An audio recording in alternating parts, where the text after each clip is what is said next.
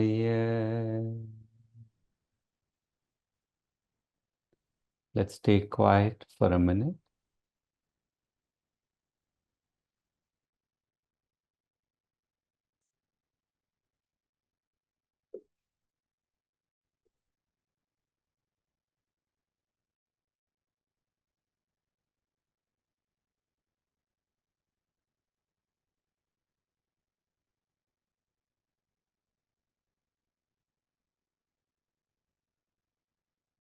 We'll now enter the world of Thirumoolar Thirumanthiram for about 25 minutes or so. It's in Tamil, but we'll have the insights being spoken about today in English. Thirumoolar Thirumanthiram, for those who don't know, is a rich text Niveditha can explain. And through that, let us try and touch a little bit, get a little bit glimpse on the Shiva consciousness. So over to you, Niveditha. Namaskaram. We are going to be exploring Thirumoolar's Thirumanthiram. Thirumoolar was one of the 63 Nayanmars, the Shaivite saints. We're going to be exploring a few of the verses from Thirumanthiram. He wrote 3,000 verses. Thirumoolar, in his very first verse, Arul, can you share those verses, please? Give me a moment. You continue. I'll share it in a moment. Yeah, sure. So Thirumoolar, in his very first verse, introduces the divinity to us. Before we plunge into these verses, what I'd like to share with you all about the Thirumanthiram is that each and every one of these verses has a sadhana, has an upadesha embedded in it. So as we are exploring, I urge each and every one of you to seek out that sadhana, to seek out that upadesha from each and every one of these verses. These verses act like a yantra.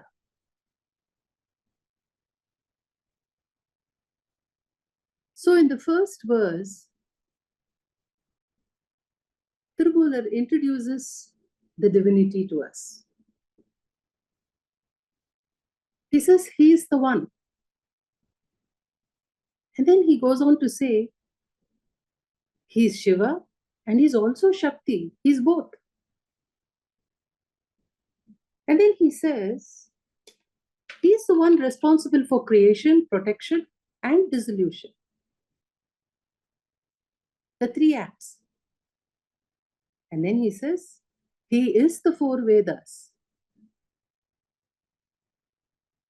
And then he goes on to say, he is also the master of all the 5 professions. That is the Panchakritya.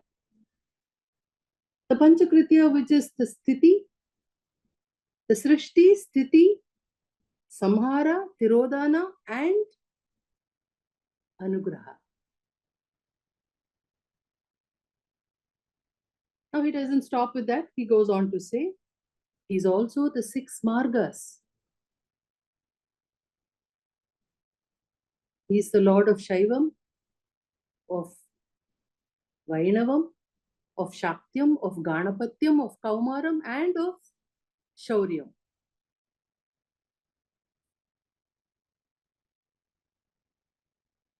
If we are stunned by all of this, he goes on to say, he is the master of all the worlds, the entire universe.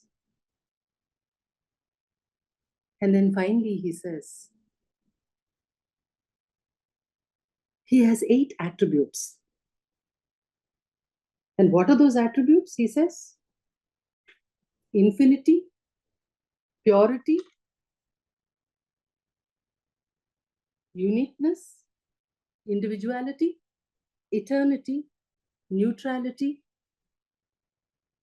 Neutrality, for want of a better translation, actually the word is tanmaya. That which is being engrossed in oneself, So I just use the word neutrality. Then there's grace and immutability. These are the 8 aspects of the divinity. So he gives us a very grand introduction to the divinity. And then out of his deep compassion, now he's worried. He says, okay, have I just been, very high flown in my wordings and everything? I don't want to scare the aspirant away. So he goes on. In the second verse, he says, he comes down to our level, and then he describes the divinity in more easier terms in which we can understand. So he says, this divinity can be really burning like the fire. It can be very cool also. He says, yeah, and many people say that it is difficult to access this divine consciousness, this divinity. But he says, he's even more compassionate and affectionate and loving and caring than your own mother. And he's as intimate and as close as your friend.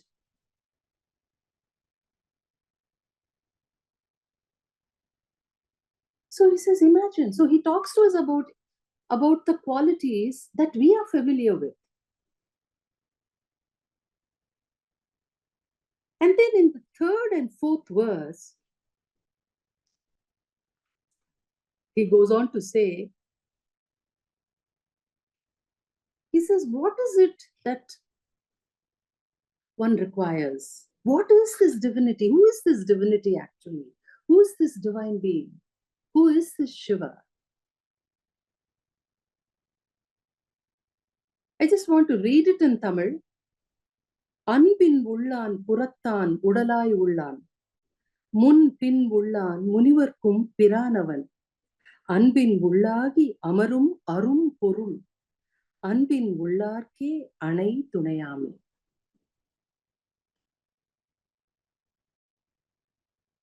So he's saying he is present where there is great love. Love within. So he says he's present inside. He is also your body, he says. Purattan udalai ullan. He is your body. And then he says, where there is this deep love, he is your forever companion there. He doesn't leave your side. He's forever there with you, he says.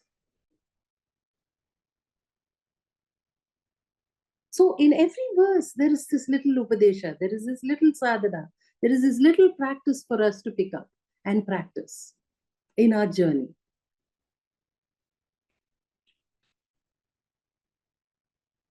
In the fourth verse, he says,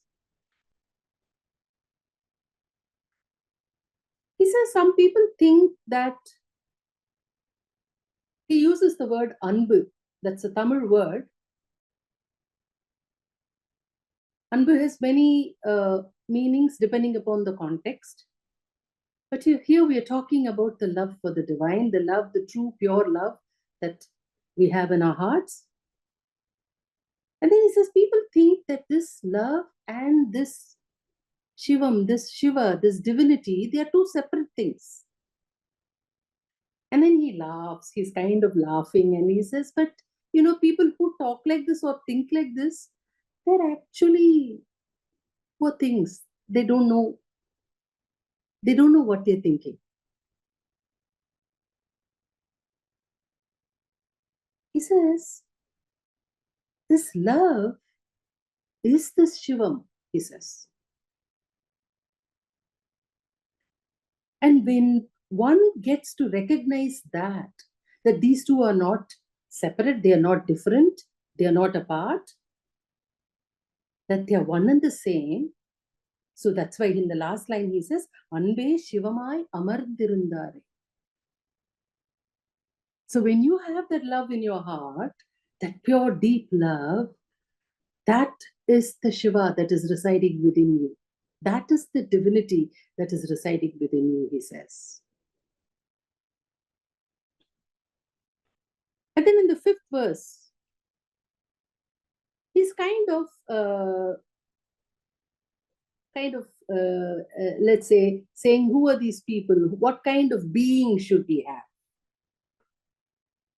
For the aspirant, what kind of being? He says, yes, definitely you should have that intent to access that divine essence, that divine consciousness. And there should be this deep love. There should be this deep compassion, this deep love within you to access that divine consciousness. He says, but if you use those two qualities just to access the material world around you, then he says, who can help you? So there also, see that little sadhana, little practice that is embedded there.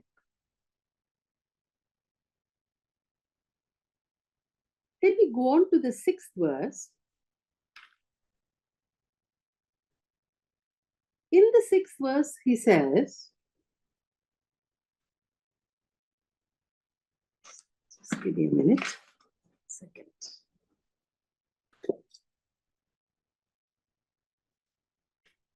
Very close to our practice, our sadhana. He actually is talking about his own personal experience. But through that personal experience that he's sharing with us, he's giving us a great upadesha, a profound upadesha. So he says, I used to think of this body of mine as something very dirty, that's something very demeaning.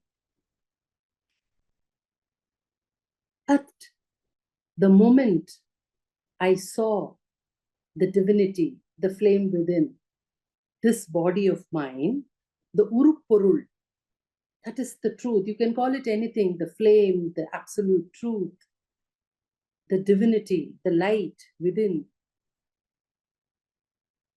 The moment I accessed that, I resonated with that, I became aware that the Lord has taken residence inside me. That my body is the temple for my Lord. For this divinity, this is my temple. This is the temple. My body is the temple. I saw that. And at that kshanam, at that moment, he said, I started worshipping my body, he said. Lot of food for thought in this verse. Lot of food for thought. And it's filled, every line there is a practice there for us. Then in the 7th verse, so there he's talking about the body, the importance of nurturing this body, because this is the temple of the divine. He gives us that upadesha, he gives us that sadhana. And then he goes on to the next verse where he's saying, Ullam perum koil oon udambu alayam, vallal piranirku vai gopura vasal, tellat telivarku sivan sivalingam, kallappulan aindum kala manivilakke. He says this heart of mine is the great temple. And this body of mine, so see, he uses two words to describe the temple. So one, I will say, is the sanctum sanctorum. So the ullam, the heart is the sanctum sanctorum, the garbhagraha, and the body is the physical structure, is the outer temple. And then he says, this is where the Lord is residing.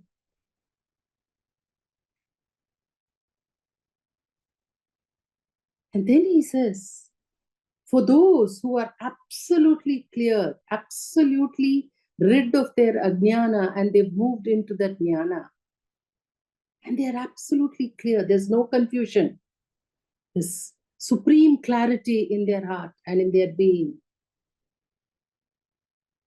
that their jiva is Shivalingam, that their jiva is the divinity.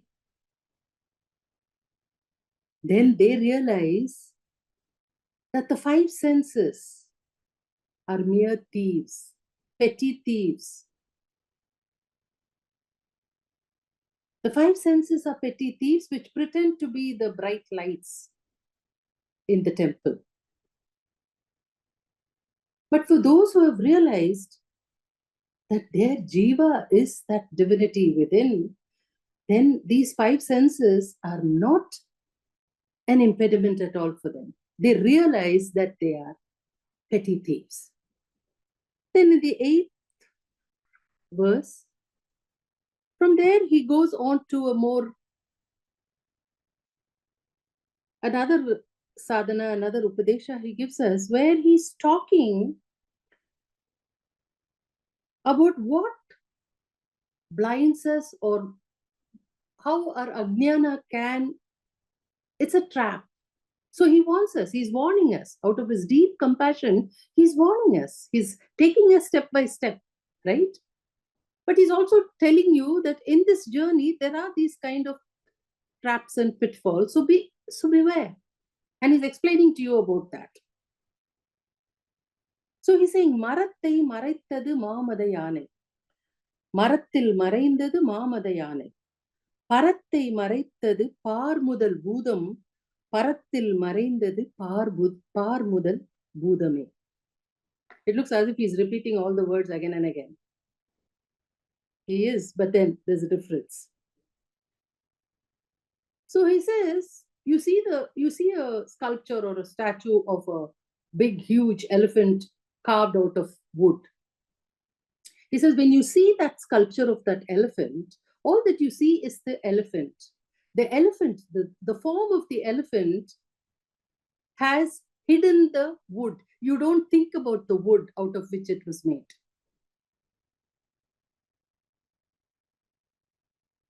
When you see the wood or when you see the tree, you don't see the elephant there.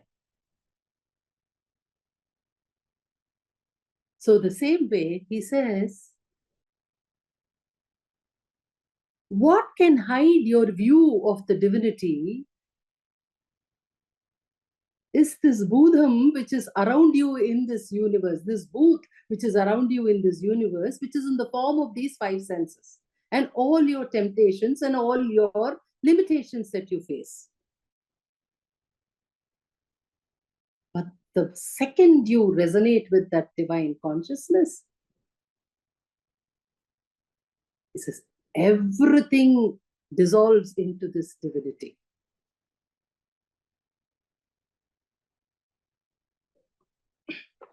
In the 9th verse,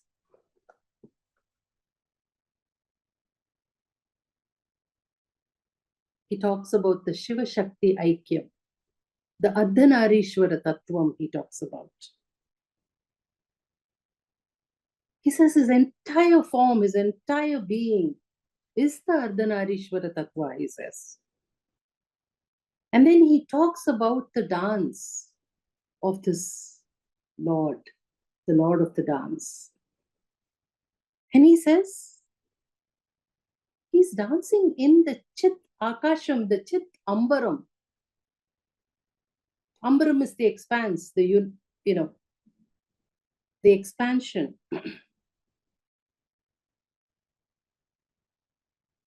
So what is it actually talking there to us?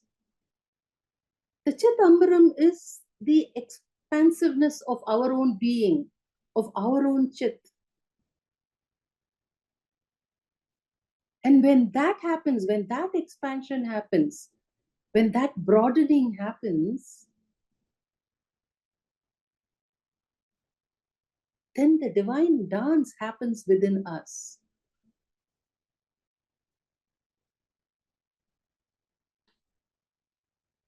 Instead of the dance of the emotions and the thoughts and feelings and the five senses and everything else, it is this, the dance of the silence.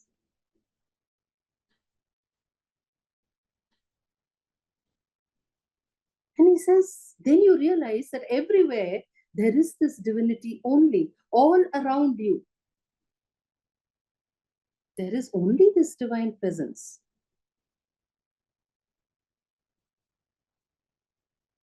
And there he is present, and there he is dancing.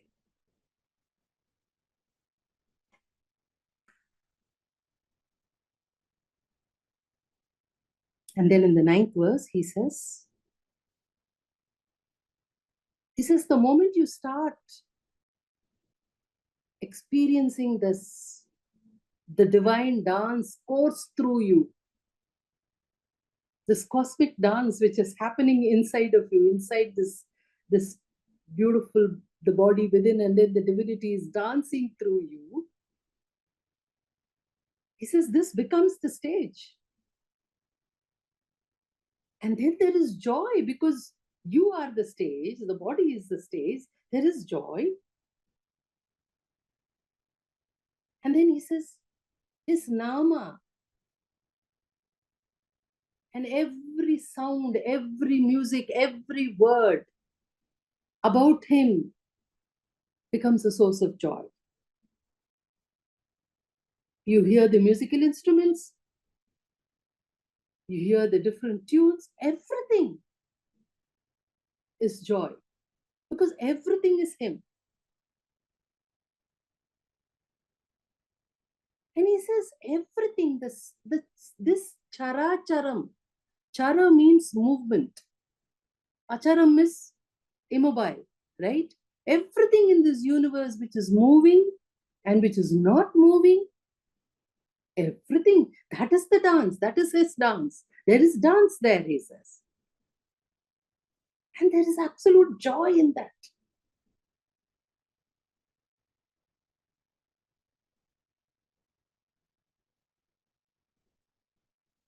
Shivam means everything that is auspicious. Shivagami means the one who is extremely resonating, deeply connected, deeply in love with this Shiva. That is who Shivagami is. And in this union, there is Anandam. And he says, this entire dance of his in this Prapancha, he says, who else but him? And then in the next verse, in the 11th verse, he talks about Shivakami.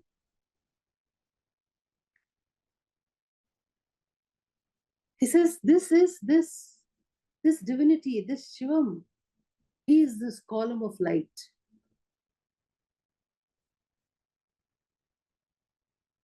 And he is ever present, he's constant. He's always there.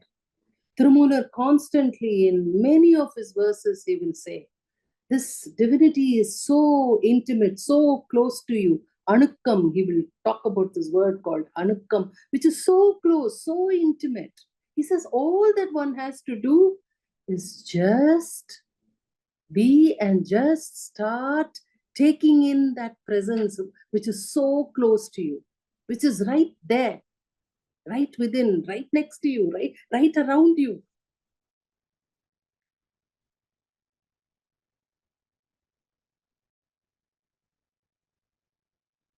And here, his Vamabhagam, he gave his left side to Shivagami, and Shivagami is there forever to grace, and in her deep compassion, she is there with him to grace us.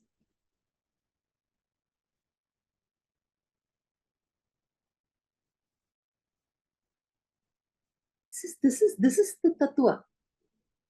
The whole dance is about this Shivam and the Shivagami ever waiting there. They are one and the same. He already told us that in the first verse. There's no difference, he says. So don't get confused with all of that, he says. And here he's saying, That is the light. They are the universe. They are there within, they are there without, they are everywhere. And that is the Kali, that is the dance, that is the joy.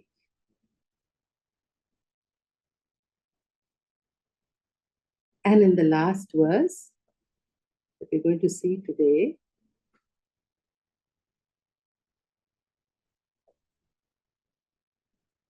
Thirumoolar very beautifully says, Manam virindu kuvindadu madhavam, Manam virindu kuvindadu vayu, Manam virindu kuvittadu man uyir, Manam virindu uraimandadu muttiye. He's talking about expansion and he's talking about contraction. So he's talking about the expansion of your being. Manam here is not the intellectual mind, but it is that awareness, it is that your being. And then he says, when your being broadens, when it expands, then what comes and reaches you? Kuvindadi means it comes and it's like piling up. Comes to a point and everything piles up there. He says, what piles up there is Mahatavam. Great grace which is given comes out of compassion. And he says, when your mind is expanded, when your being has expanded, Kuvindadu Vayu, your breath, then the alignment of the nadis, alignment of your breath, because that is your Jivadhara, no? The alignment of the breath, that comes and just comes to this, like this Urumukam, it comes and points to that one point. And then he says, when your being expands, when your consciousness, when your awareness expands, what happens is, Man Uir Kuvindadu. He says, the life force within you. The life force, you start experiencing that life force, because that you feel that energy, you feel that surge of that life force within you. And then he says, when your mind, when your being expands, when your consciousness expands, he says, what happens is, Urai Mandadu. He says, Urai is your speech. He says, there is a death knell on your speech. You become silent. And when you become silent, he says, there is mukti. There is evolution. Let's assimilate what came in. There were quite a lot of subtle nuances.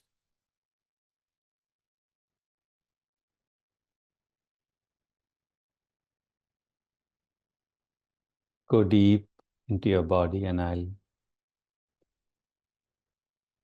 just speak a few things. Don't hear me from your mind. Hear me from your body,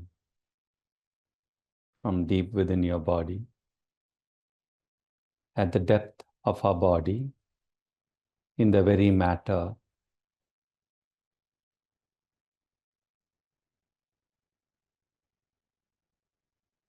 there's a pure substance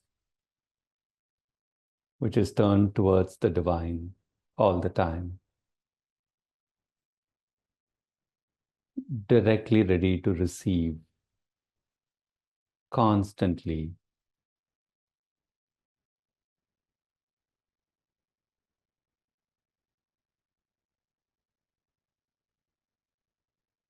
And the whole dance of Nataraja, the flow, we could take it as different qualities. Present above, present below, the joy, the love flows through us if we are not snared by our own experiences, our own entanglements. If we are not caught on that, we will glimpse the dance that flows through the body also. For this, we need to be with the vibration, and that's the gift we received from the dance today. And we need to be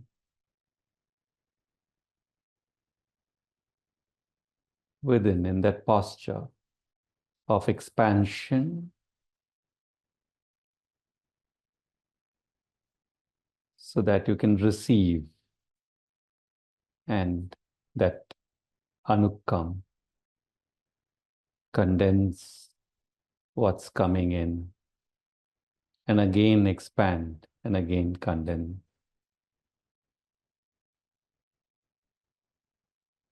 We don't process anything that I'm saying from the head. We just allow the deeper body to receive this. It knows the process.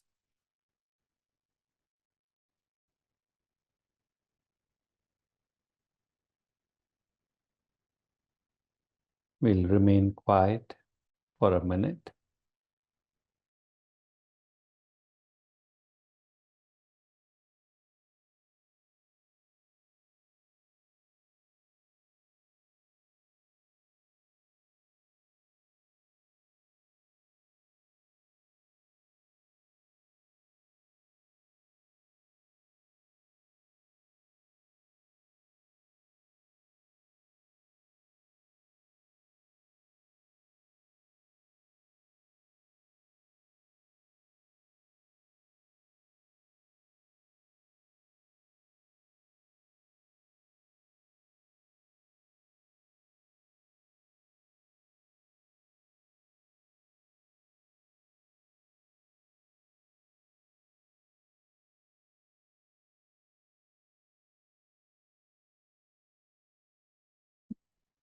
We now prepare to receive from Reeshabh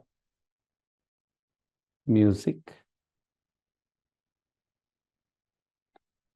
Let's listen from our entire body, from the depths of our body.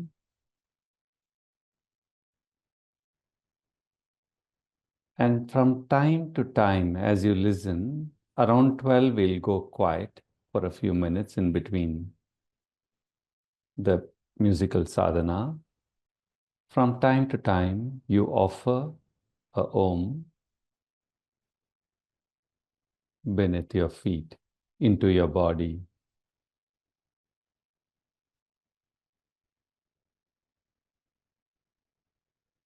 Be very subtle, as tonight,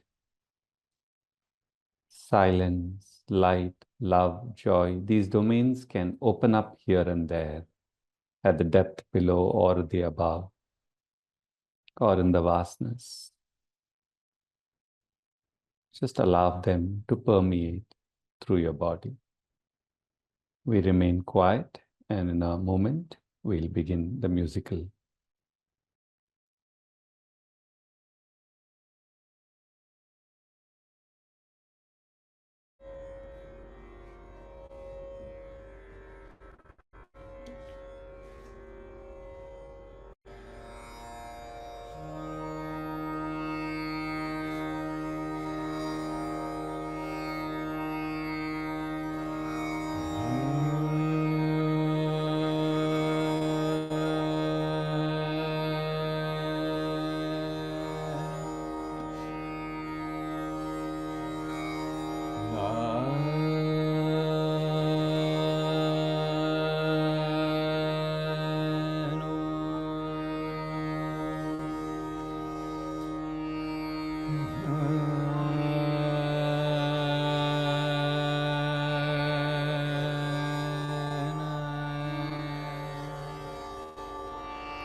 Yeah.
दर्शन देवो शंकर महादेव दर्शन देवो शंकर महादेव महादेव तिहारे चरण बिना महादेव तिहारे चरण बिना मुझे kiln परत मोहे करी पल चिन दर्शन देवो शंकर महादेव दर्शन देवो शंकर महादेव दर्शन देवो शंकर महादेव दर्शन देवो शंकर महादेव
दर्शन देवो शंकर महादेव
दर्शन देवो शंकर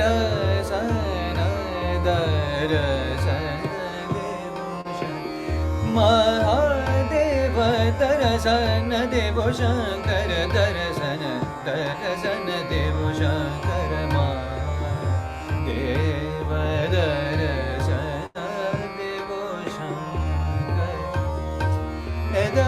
दर्शन देवो शंकर महादेव दर्शन देवो दर्शन देवो शंकर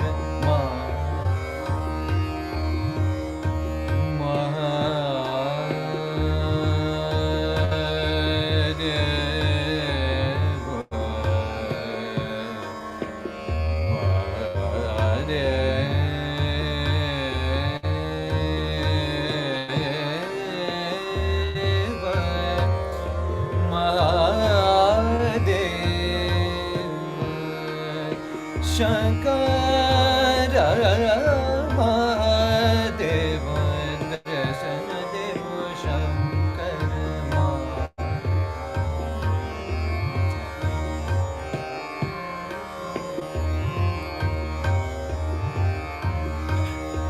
महादेव महादेव महादेव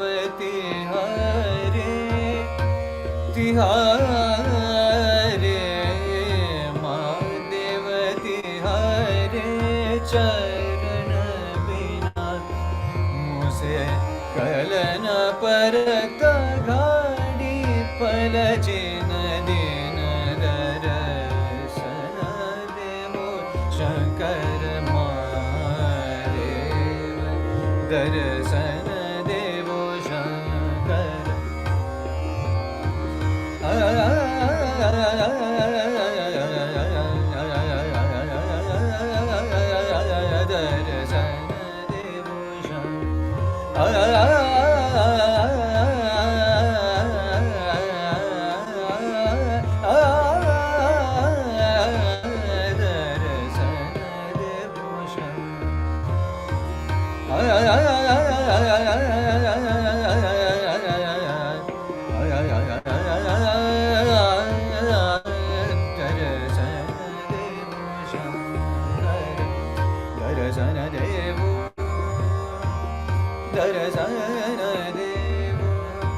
शंकर महादेव दर्शन देवो शंकर महादेव दर्शन देवो शंकर चरण बिना मुझे कलन परत घड़ी पलचिन दिन दर्शन देवो शंकर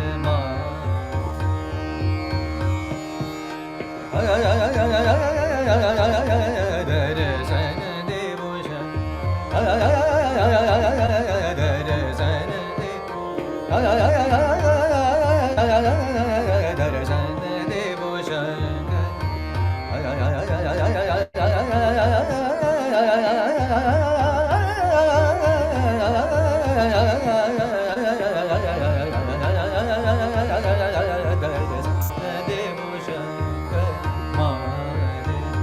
दर्शन देवो Shankar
Thank you.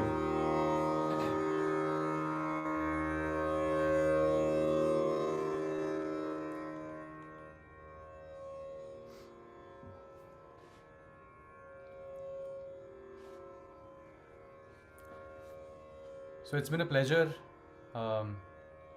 singing tonight, especially on this auspicious occasion of Maha Shivaratri. That's why I chose a bandish that is about Shank Shiva and sort of sending my pranam to them. If we have a little bit of time, I'd like to present a short bhajan. Do we have the time? Yes, we have some time, Rishabh. Yes, we have some time, Okay. Rishabh. Perfect. So I'll just sing a quick short bhajan and then we'll end it. Shri Ram Chandra recorded.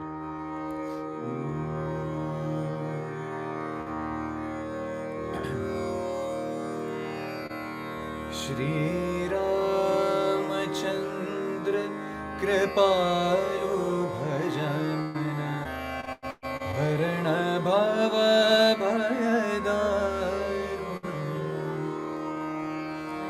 Shri Ramachandra Kripalu Bhajamana Harana Bhava Bhayadarunam Navakanja Lochana Kanja Mukha Kara Kanja Pada Kanjarunam Shri Ramachandra Kripalu Bhajamana Harana Bhava Bhayadarunam Shri Ram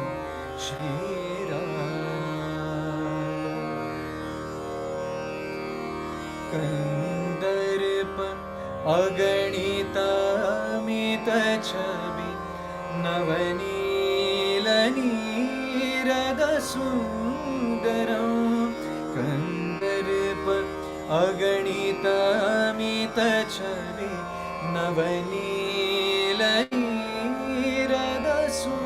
Sundaram Patapita Manahu Tadita Ruchi Shuchi Naumi Janaka Sutavaram Patapita Manahu Tadita Ruchi Shuchi Naumi Janaka Sutavaram Shri Ramachandra Kripalu Bhajamana Harana Bhava Bhayadarunam Shri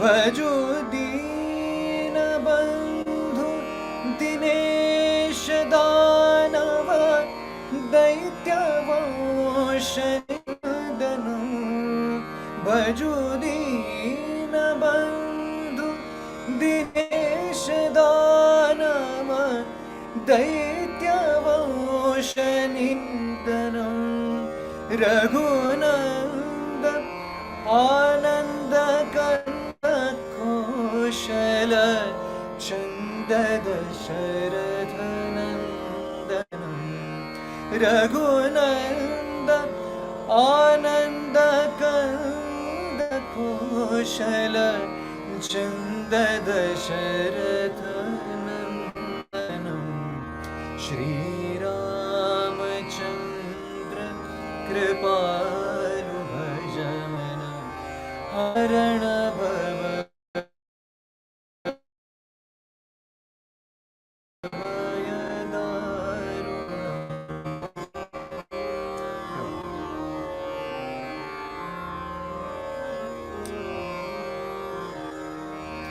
इति वदति तुलसीदास शङ्कर शेषमुनि मर्जनम् इति वदति तुलसीदास शङ्कर शेषमुनि मनरञ्जनम् मम हृदय कञ्जनिवास कुरु कामादिखदलगञ्जनम् मम हृदय कञ्जनिवास कुरु कामादिखलदलगञ्जनम्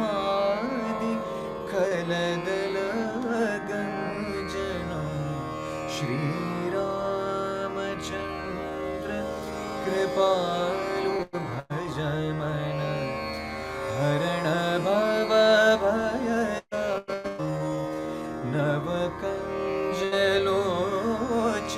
कंज मुख कर कंज पद कंज Shri Ram Shri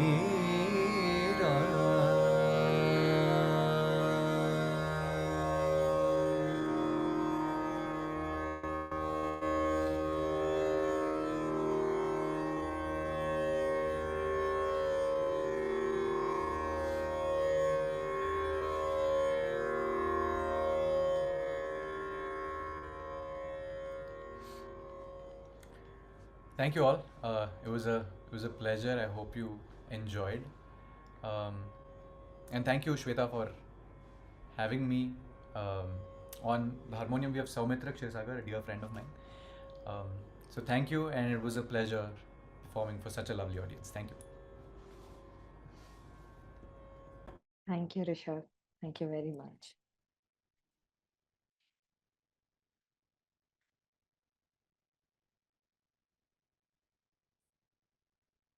Classically, the sadhana on Mahashivaratri demands our spine to be upright.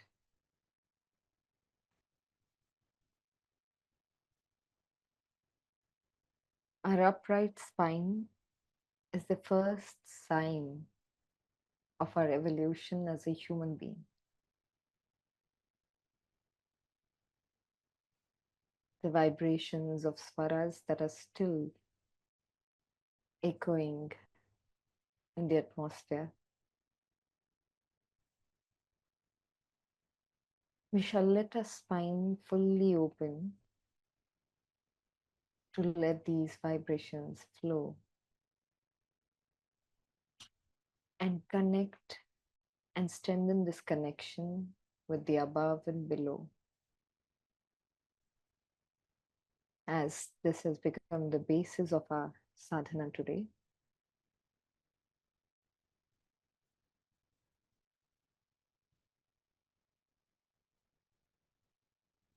letting all the discomforts and limitations, so-called limitations of this body,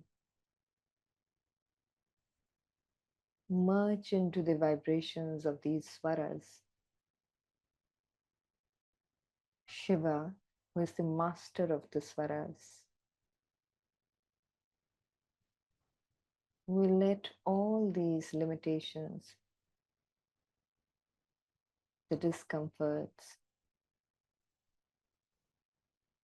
let it merge into these vibrations and offer it to the Mahadev, to the Mahashiva.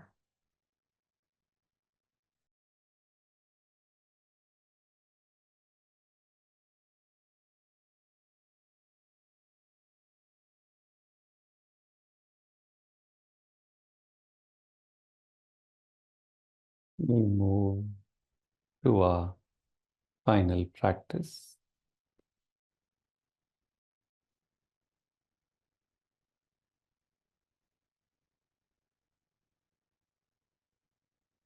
It's going to be very subtle,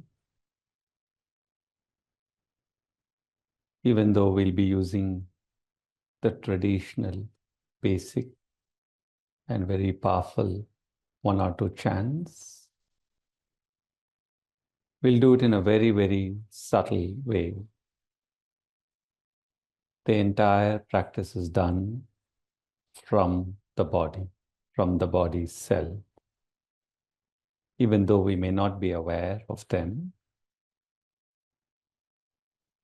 today we will do it intuitively.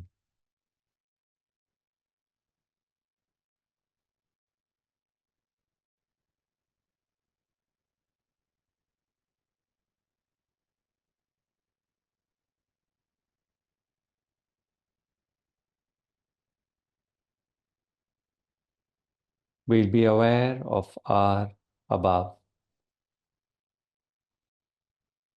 And the above is going to be sensed, not by thinking, not by imagination, but directly by the body.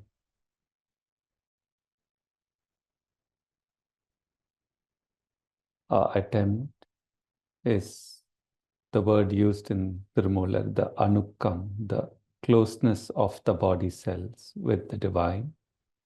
We want to soak in Shiva's consciousness today, his silence, his dance.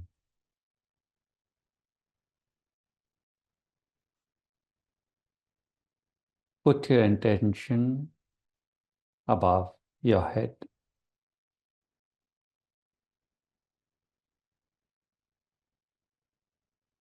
Be subtly aware of the dance that goes on above. There's a lot of play, subtle vibrations, silence, light. Just be aware.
Link your breath to the above, and this is actual. So be aware of your breath as it flows through your spine and your body. Subtly, there is something that will act from the above on top of your head as a pressure or a silence or even light.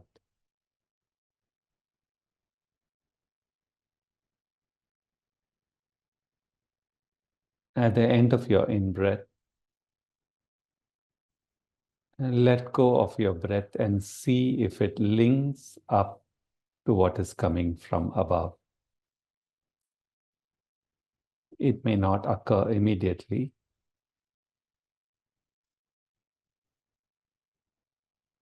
For a minute or two, we'll go quiet.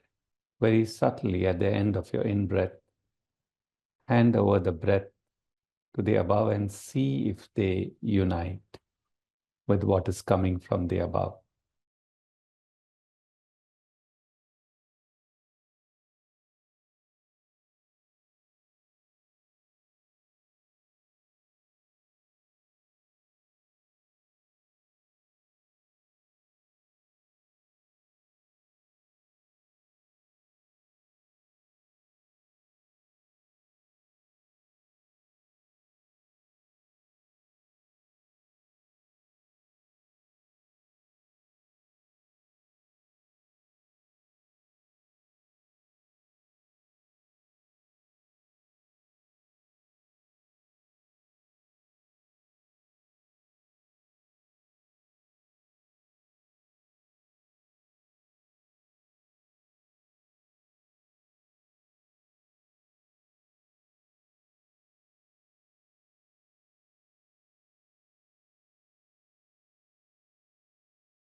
If it links up, you'll feel a flow of something, and the dance has many nuances. You will feel a flow into your body.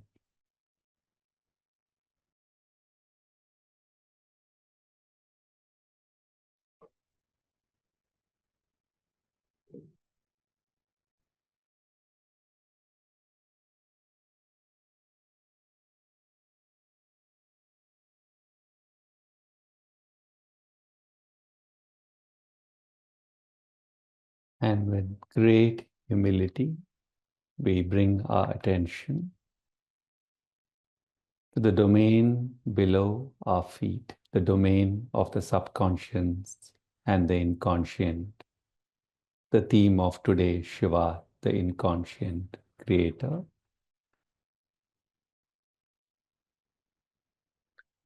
Cast your awareness very deep. It's almost as if your awareness goes beyond the core of the earth, to that distance, to that infinity. Cast your glance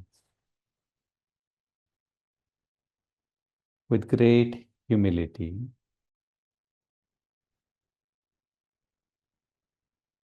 And see if you can watch the play, the dance below.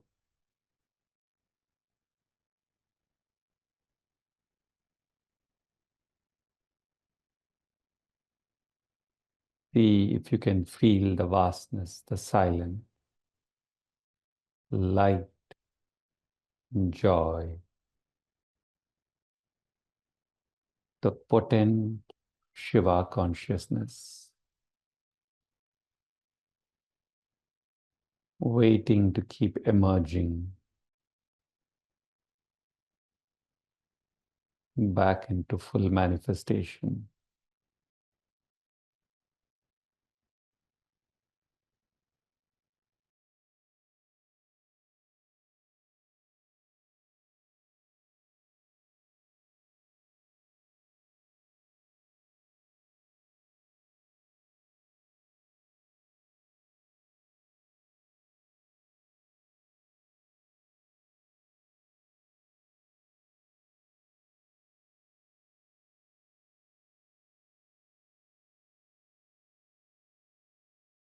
If you're subtle, you'll glimpse extraordinary power, extraordinary light, love, just potent.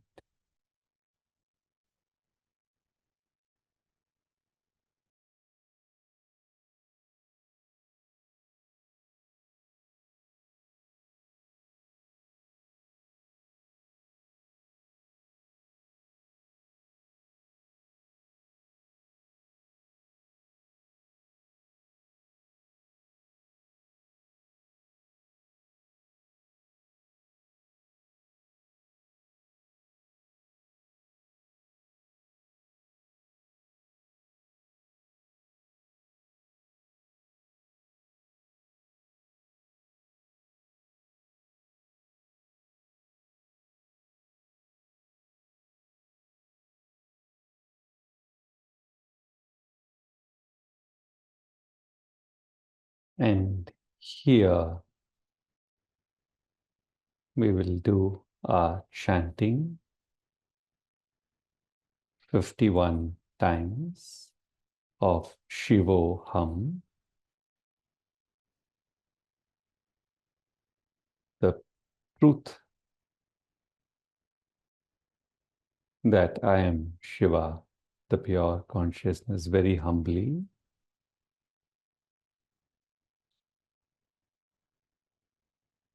Shweta and me will alternate and we will chant. You can either join us, which means keeping your audio muted. You can chant verbally, or even more powerful, together you can chant silently. Only one important thing is your voice is kept in the depth below,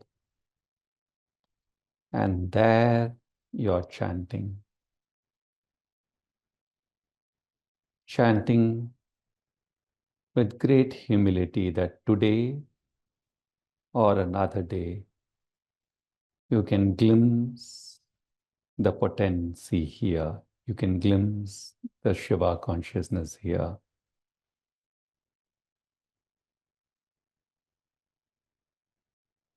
Do remember to chant at the depth.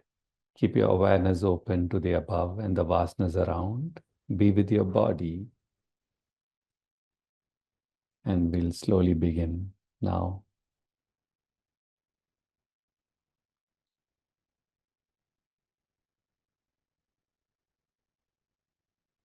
Mm.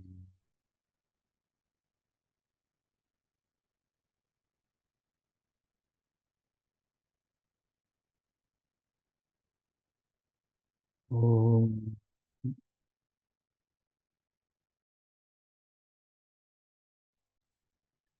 Om Shivoham.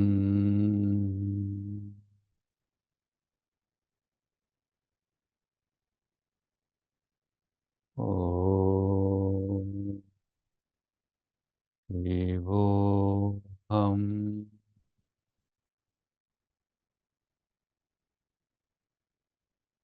Om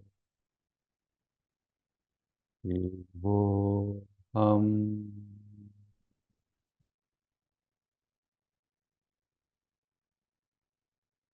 Om Shivoham.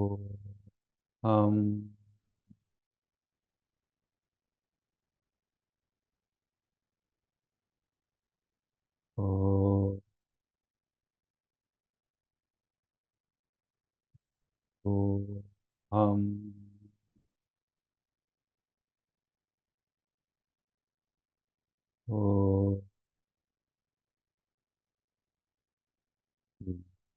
Shivoham.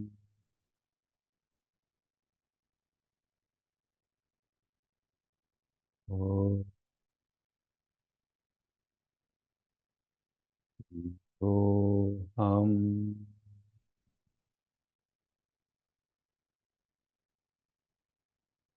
Om Shivoham.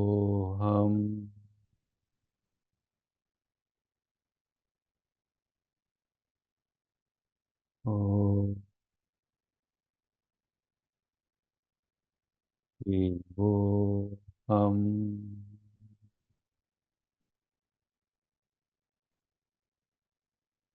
Om Shivoham. Om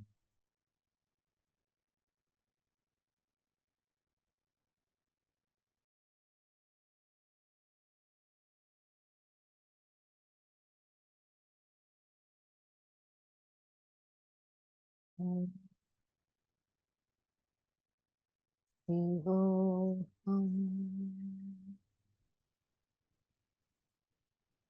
Om Shivoham.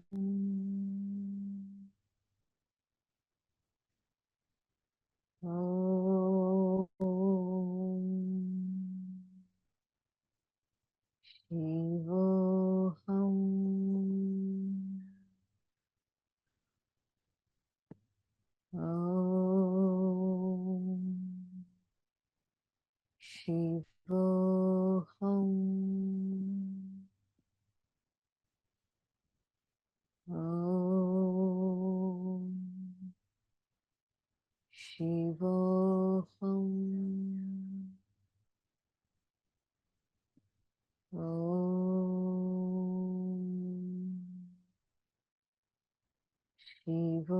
Om Shivoham.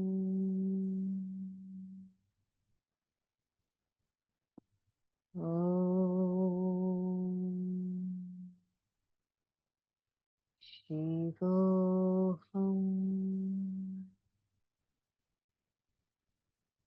Om